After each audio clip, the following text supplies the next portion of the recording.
American stand-up specials, aren't there? American stand-ups saying they can't say things, but they're then saying. Ooh. Ooh. Ooh. Ooh. That's a part of the show I like to call reading my Cheerios. Yeah, see, I'm not sure about that, because I think it loses something. You know, with my version, with the O's, oh, there's a sort of existential dread. Is he okay? You're kind of worried for me. I've just walked on. Oh. It's brutal. Whereas with my dad's version, ooh, I just sort of sound like a man really enjoying a prostate exam. And I've got IBS. I rarely enjoy a prostate exam. Obviously, who cares what she... It doesn't matter what she thinks. It's about accepting yourself at the end of the day. You focus on her because it's easier. I started doing this to impress a girl. What I'm trying to work out is why I carried on, though. Because, I mean, this is stressful. It is as stressful as it looks. And also, by the way, it doesn't impress girls. Not that that matters, not that that's relevant, but fuck me, it really doesn't. I was at a bar the other day, talking to a girl, and she asked me what I did. And I said this, I said I do stand-up. And she just turned and walked away. Just without saying anything, just turned and walked away. And I mean, to be honest, I don't blame her. I don't blame her one bit. Because imagine dating, imagine the kind of person you have to be to do this. And imagine dating that. How was your night, honey? Stressful. What happened? Well, the MC was rude to me. No one laughed at the Cheerios bit. I'm never going to get on the road show. It's pathetic. You get back in the sea. You finned cunt. Just so you know, I have performed all the material in this set on the stage in comedy clubs to actual audiences.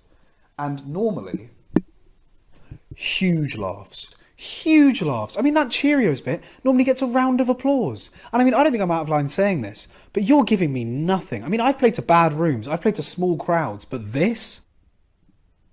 I mean, this is pretty dire. No. I hope wherever you are, that your laptop screen is getting all the laughs I deserve. I hope your laptop's camera watches you rise out of your chair every time I finish a joke. Yeah, I hope it's going that well at home for you.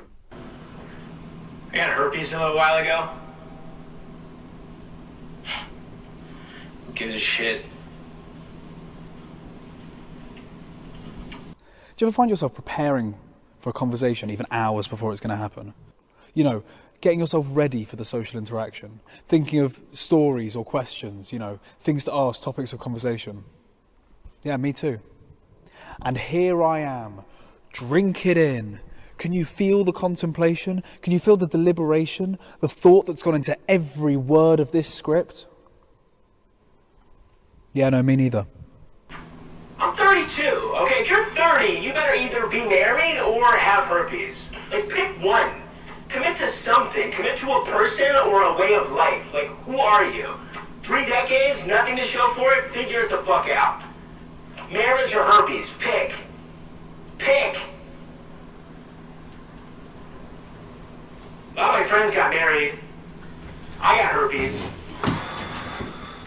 At least mine is gonna last forever.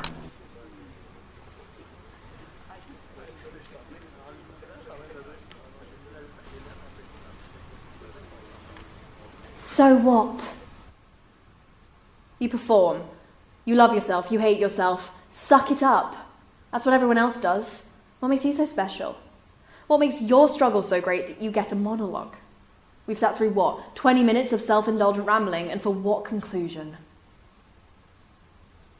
Go home, Kane.